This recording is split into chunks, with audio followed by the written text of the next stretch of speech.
Bonjour et bienvenue sur la chaîne Les Sons du piano. Aujourd'hui, c'est une vidéo sur les doigtés. Comment mettre les doigtés sur les partitions? Alors, il y a deux sortes de partitions. Celles qui n'ont aucun doigté et on en trouve de plus en plus sur le net. La musique est écrite comme ça et lâchée en pâture au pianiste. Il se trouve devant cette partition sans savoir par quel bout la prendre puisqu'il n'y a aucun doigté. Et l'autre partition, c'est celle qui a des doigtés peu commodes et finalement parfois on se demande s'ils ont vraiment été réfléchis. C'est dommage parce qu'ils sont quand même édités et souvent dans des éditions qui sont réputées, qui ont pignon sur rue et qui sont aussi pour les élèves. Aujourd'hui, je me prête à un exercice devant vous. Je réfléchis au changement de doigté que je fais sur une pièce. C'est une pièce de Villa-Lobos et la petite princesse dansait. Quand je l'ai pris, voilà, j'ai ouvert la partition. Je suis toujours à la recherche de pièces à vous jouer. Et il y avait tellement de choses bizarres au niveau des doigtés, je me suis dit que ce serait un excellent sujet pour la vidéo. Alors on y va, je mets la caméra au-dessus des mains et je réfléchis à voix haute avec vous. Donc là, je fais avec le doigté qui est écrit en version lente.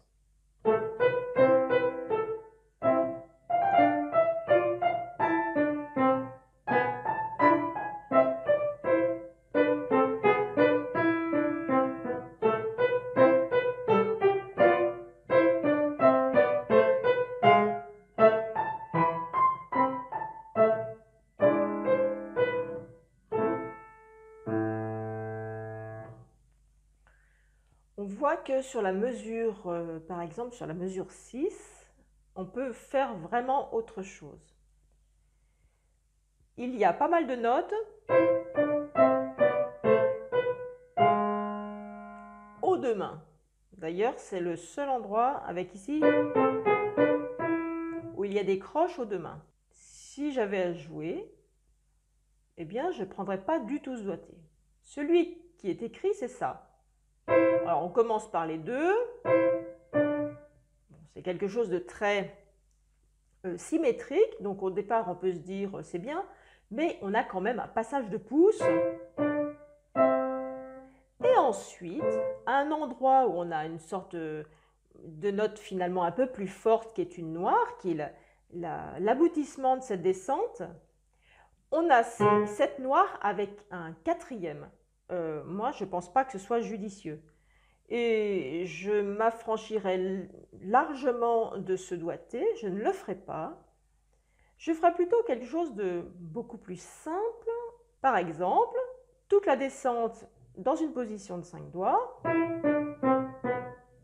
Et ensuite, je mettrai un 3 sur le sol dièse pour ensuite être dans la position pile de 5 pouces pour la suite, pour la mesure suivante, alors qu'il est écrit 3, 5 pouces. Donc ça arrangerait beaucoup de choses. Je fais, c'est écrit comme ça normalement.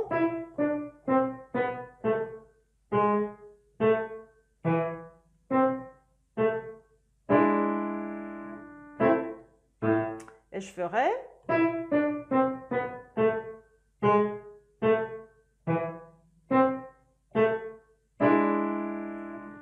Voilà. On peut même faire quelque chose, encore moins de déplacement sur la mesure 7. On pourrait garder le 2 et partir. Voilà. Et pour le mains ensemble, c'est très bien.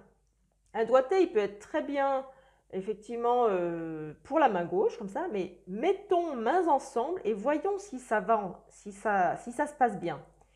Eh bien là, la partition, le doigté de la partition n'est pas bon pour jouer mains ensemble.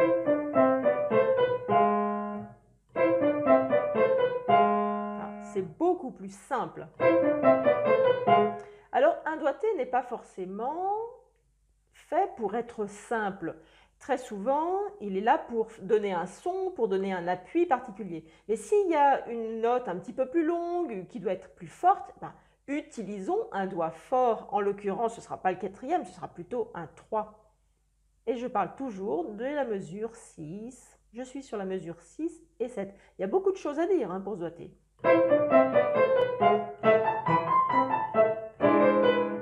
Et là, on n'a pas de questions à se poser.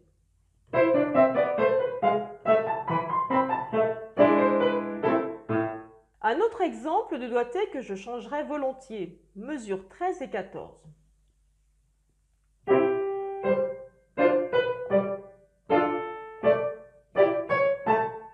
Voilà ce doigté.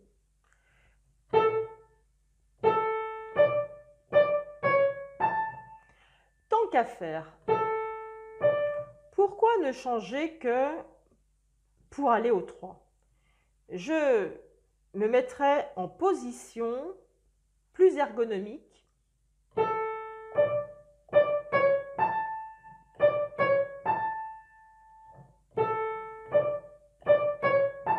Voilà, je mettrai pas grand chose de différent, mais plutôt que de mettre un 3, je me mettrai avec un pouce qui fait que je suis déjà en place.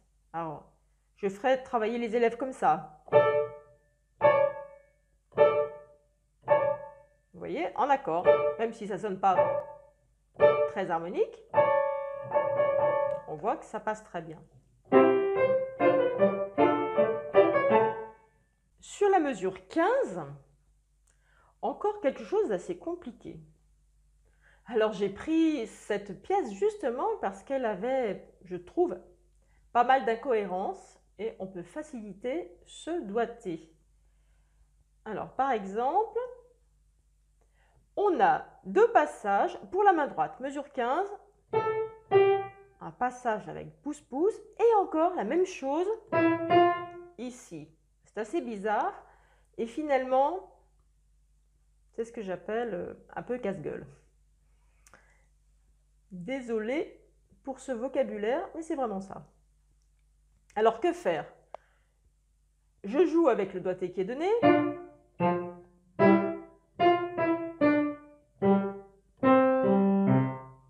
Je ferai volontiers différent.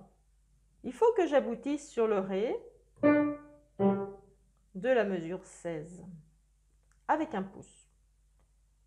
Et là, ils mettent pouce 2 pouces. Et pouce 2 pouces, c'est super délicat ça. Voilà. Alors, pourquoi ne pas mettre 2-3 pouces? Surtout que le doigté qui est demandé, c'est pouce, pouce 2 pouces. Pouce, pouce 2 pouces. Pas possible. À mon avis, c'est pas possible. Mais qui a doigté ça? Il vaut mieux rester avec ses repères. Le pouce, il reste sous la main. Même s'il ne va pas rejouer le mi, il va rejouer le ré, mais il va rester sous la main. Voilà. Et ce que je recommande à mes élèves, et ce que je vous recommande, c'est que quand il y a des choses qui sont piquées, des mélodies piquées sur plusieurs mesures, ne serait-ce que sur quelques temps, eh bien faites-les lier pour voir si ça passe au niveau des doigtés. Et puis aussi pour voir quel rapport les notes ont les unes avec les autres.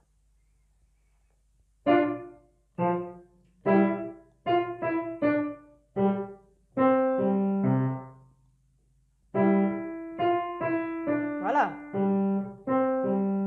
Quand un doigté est facilement lié, liable on va dire, eh bien je pense que c'est plutôt un bon doigté.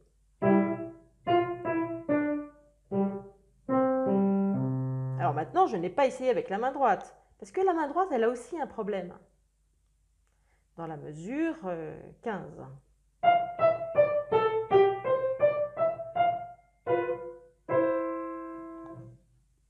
Alors là, je vais chercher. Je vais essayer de transformer ce doigté. Et je vais vous faire participer à la recherche. En tout cas, vous allez être témoin de mon travail de recherche de doigté. C'est ça que je veux effacer. Est-ce que je vais arriver à quelque chose? Donc là, c'est résolu. À mon avis, ça, il faut le garder. C'est le droit.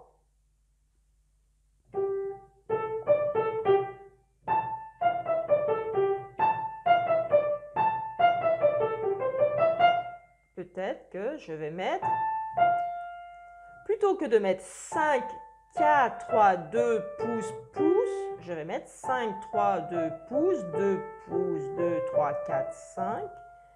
Voilà, on voit qu'on peut le lier.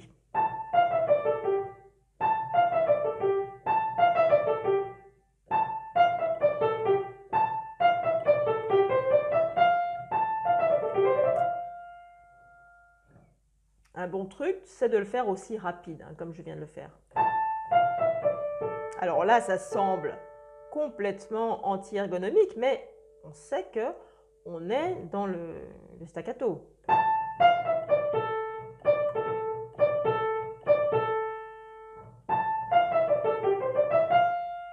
Comment ça marche avec les deux mains?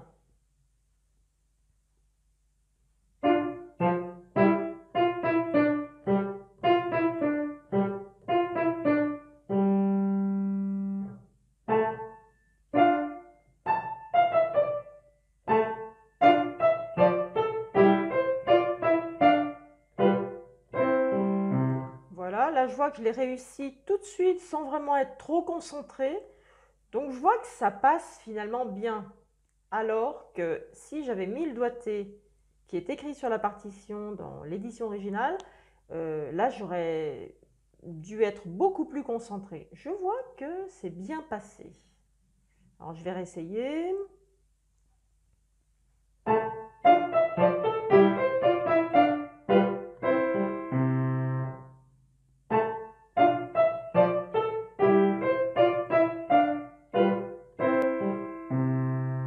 Et bien ça passe bien. Alors, évidemment, je n'ai pas écrit les doigtés, donc il faudrait que je le note. Et ensuite je passe. Ou alors 4, ou ça peut être ça, hein. Ça c'est pas mal, 4, on a les deux 4 en même temps. Et ensuite.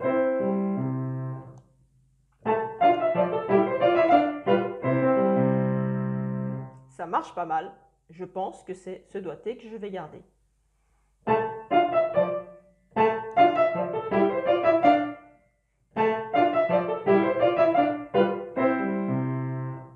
Voilà, je pense que j'ai trouvé mon doigté. Le doigté qui va pour ma main. Peut-être que pour votre main, ce ne serait pas si évident, mais franchement, c'est un doigté qui va être facilement réalisable, qui va nous permettre de réussir ce passage plus facilement. Un autre passage, mesure 25, meno mosso, ça veut dire moins vite, moins mouvementé.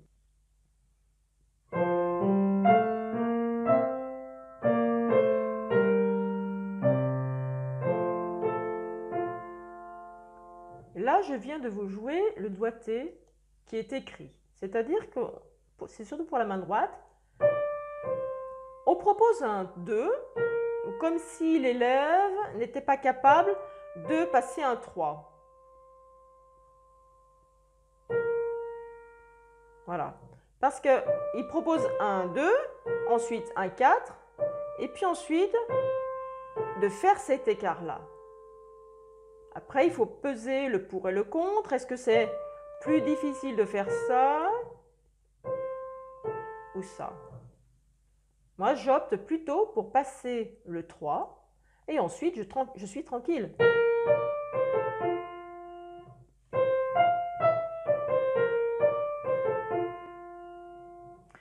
Après, est-ce que ça va bien se passer avec la main gauche? Est-ce que ça va être facile? Est-ce que ça va pas plutôt me demander plus de concentration de faire le doigté que j'ai choisi, main droite seule? Je vais vérifier.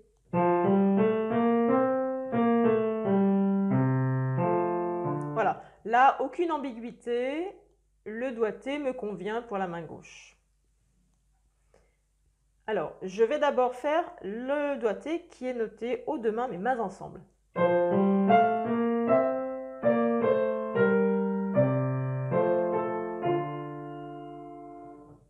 Et maintenant, avec le doigté, en passant le 3 sur le si bémol.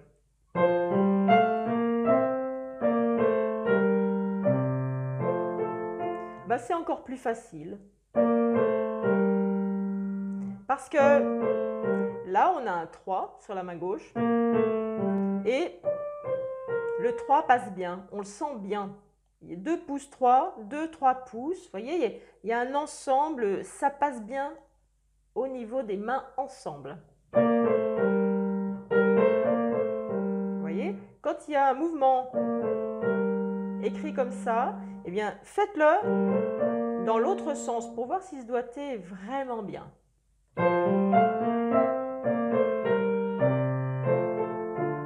Voilà, il me convient très très bien celui-là.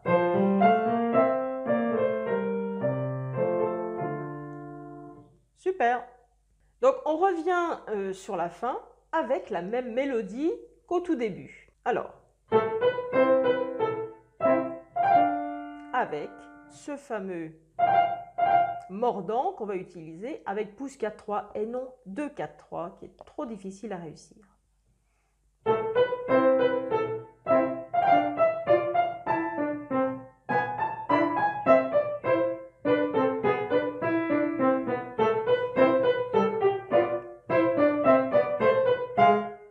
Et là, on a quelque chose d'assez étonnant. Ce sont 2 mesures avec des do dièses.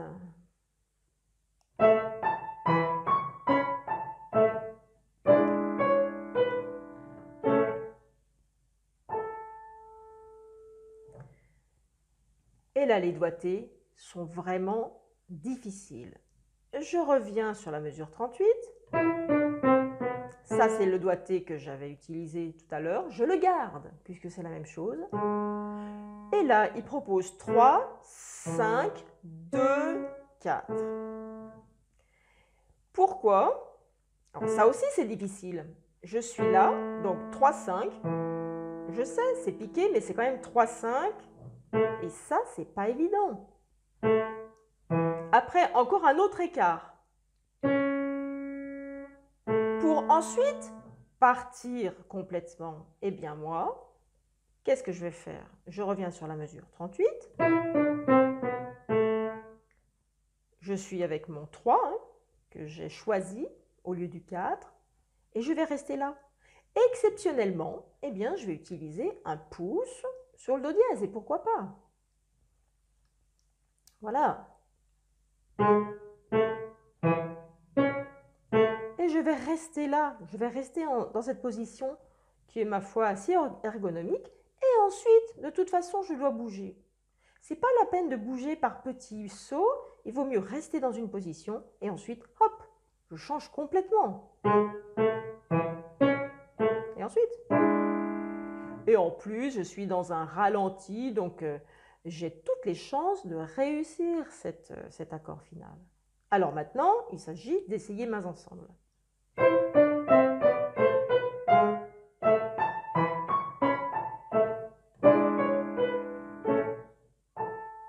Alors, le morceau est facile pour moi, mais malgré tout, même quand un morceau est facile, si le doigté n'est pas adapté, eh bien, voilà, je le rate comme tout le monde. Et là, eh ben, ça va tout seul.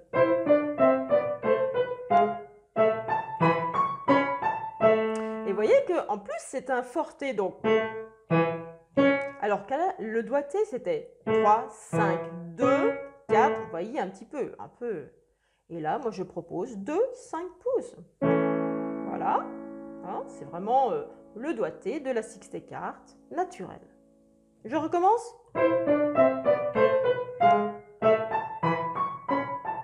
Et je bouge.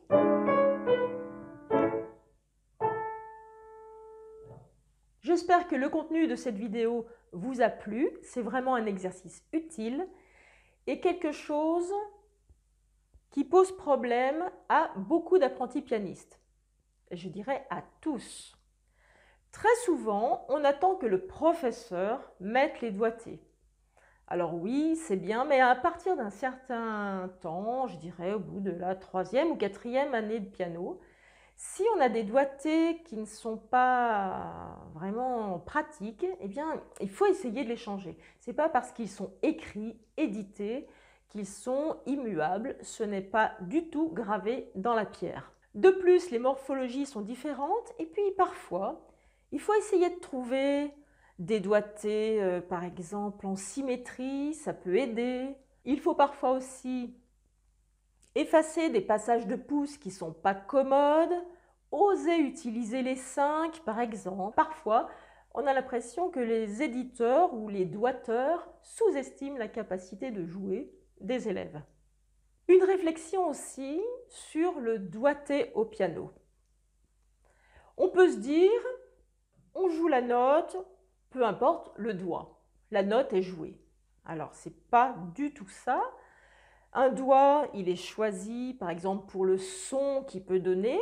Si on a par exemple un accent à jouer dans une musique, on va plutôt le jouer avec un 3, un pouce, plutôt que le 5e ou un 4e, un doigt faible. Et le 5e est parfois un doigt très solide pour jouer dans les aigus. Ça, c'est l'exception. Les instruments à vent, les violons, ils ont quand même des doigtés assez fixés, même si on peut souvent faire une note avec plusieurs doigtés, ça dépend du contexte. Eh bien, au piano, c'est tout le temps ça. Ça dépend du contexte. Donc, et en plus, il y a vraiment parfois 3 ou 4 possibilités de doigté pour un même passage. Jouer une note avec un faux doigté, pour moi, je considère ça comme une fausse note. Le doigté est solidaire de la note. Il faut pouvoir lire la note et le doigté ensemble. C'est pas je lis la note et ensuite je vais regarder le doigté. Non, c'est une seule chose. C'est la note doigtée. Et autre chose, je le disais tout à l'heure, pensez à lier les mélodies quand elles sont piquées parce que ça permet d'avoir une vue d'ensemble du doigté. Ça vous permet de voir le rapport des notes les unes avec les autres. Voilà, c'est la fin de cette vidéo. Si le contenu vous a plu, eh bien pensez au clap, c'est le commentaire, le like, l'abonnement et le partage pour plus de visibilité de cette chaîne qui intéresse de plus en plus de monde et je vous remercie de vous être abonné. Si ce n'est pas le cas, pensez à vous abonner si vous voulez rester dans mes contacts et vous pourrez télécharger gratuitement les 2 bonus, donc c'est le guide et puis le répertoire avec plein de pièces, plein d'idées de pièces que je vais aussi continuer à alimenter. À bientôt!